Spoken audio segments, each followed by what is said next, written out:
escuchar la opinión experta del doctor Eduardo Sabugal, quien hoy nos va a hablar del agua de los yaquis y la justicia histórica aquí en Sin Censura. ¿Qué tal? Yo soy Eduardo Sabugal y esto es La Luneta, videocolumna para Sin Censura. El agua de los yaquis y la justicia histórica.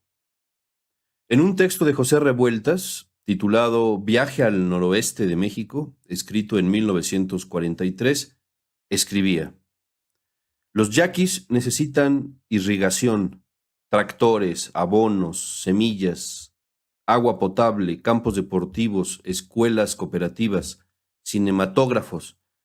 Los 12,000 hombres que forman esa raza bravía y orgullosa pueden aportar a la nacionalidad mexicana los más inéditos recursos de vigor. Resta tan solo volver la vista a ellos con mirada comprensiva y con corazón patriótico. Eso es justamente lo que ha hecho la Cuarta Transformación: volver la vista al pueblo yaqui con mirada comprensiva y corazón patriótico, tal y como lo había hecho el general Lázaro Cárdenas. Los gobiernos posteriores al cardenismo, sin embargo, actuaron de forma desleal y no cumplieron con lo que por justicia les correspondía a los pueblos yaquis. Ya desde 1965, cuando Pablo González Casanova hablaba de sociedad plural y colonialismo interno, en La Sociedad Plural, la democracia en México, escribía: el problema indígena es esencialmente un problema de colonialismo interno. Las comunidades indígenas son nuestras colonias internas.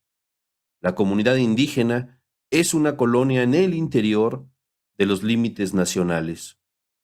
La comunidad indígena tiene las características de la sociedad colonizada. Lo que explicaba González Casanova ayudaba a entender lo que ocurría en México.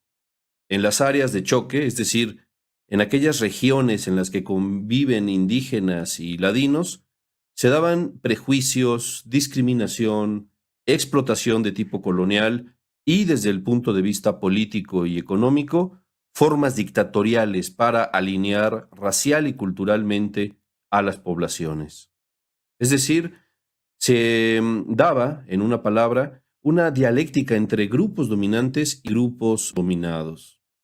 Casanova identificaba en la sociedad nacional un continuismo del colonialismo desde la época colonial hasta la época contemporánea, en donde quedaban sus resabios.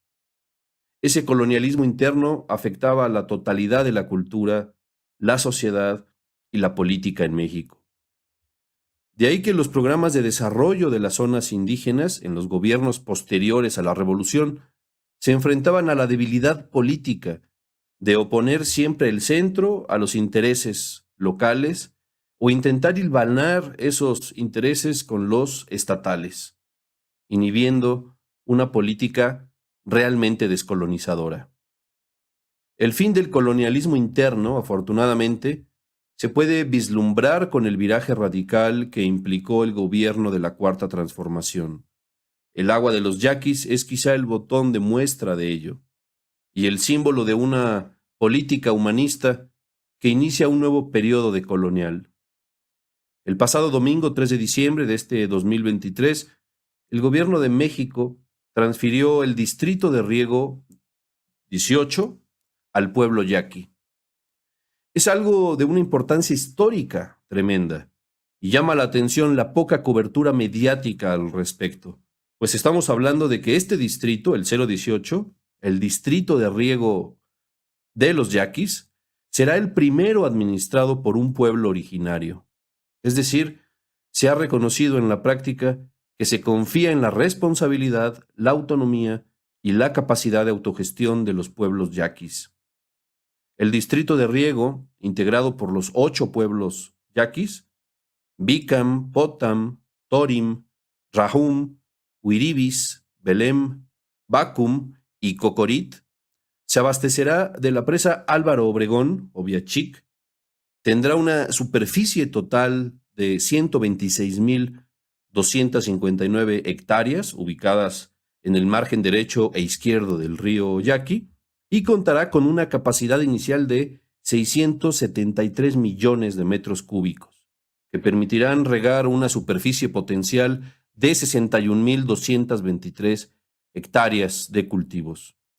Según Pablo González Casanova, ni en las épocas más revolucionarias del país se tuvo un sentido anticolonialista respecto al problema indígena, pese a que había un sentido humanista.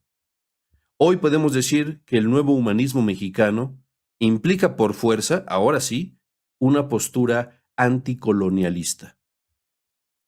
Hay que recordar que lo ocurrido el pasado domingo tiene que ver con un decreto que firmó Andrés Manuel López Obrador el día 28 de septiembre de este mismo año a propósito del acto conmemorativo de justicia al pueblo yaqui y la petición de perdón a los pueblos originarios del país.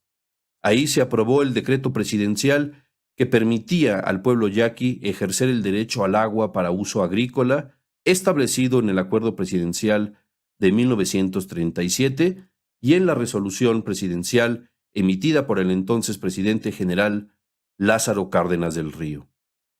Lo que sucedió el fin de semana pasado en Sonora no solo hace honor a la palabra empeñada por Lázaro Cárdenas, sino que abre una ruta política concreta hacia el fin del colonialismo interior.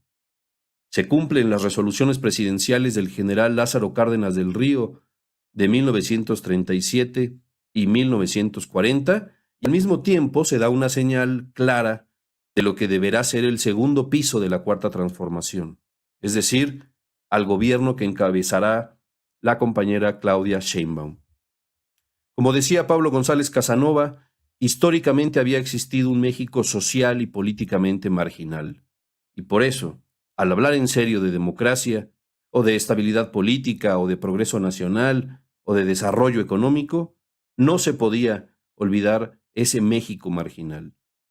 Por eso mismo, acciones como la de la entrega del distrito de riego a los yaquis, el hecho de que a partir de ahora la Comisión Yaqui del Agua se encargará de operar, conservar y mantener las obras, así como administrar las aguas de su distrito, es un acontecimiento histórico y que abona, pensamos, a la consolidación de una democracia real y verdadera. Esa democracia cognoscitiva de mirada comprensiva y corazón patriótico. Pues mire, qué interesante esto que nos plantea el doctor Eduardo Sabugal.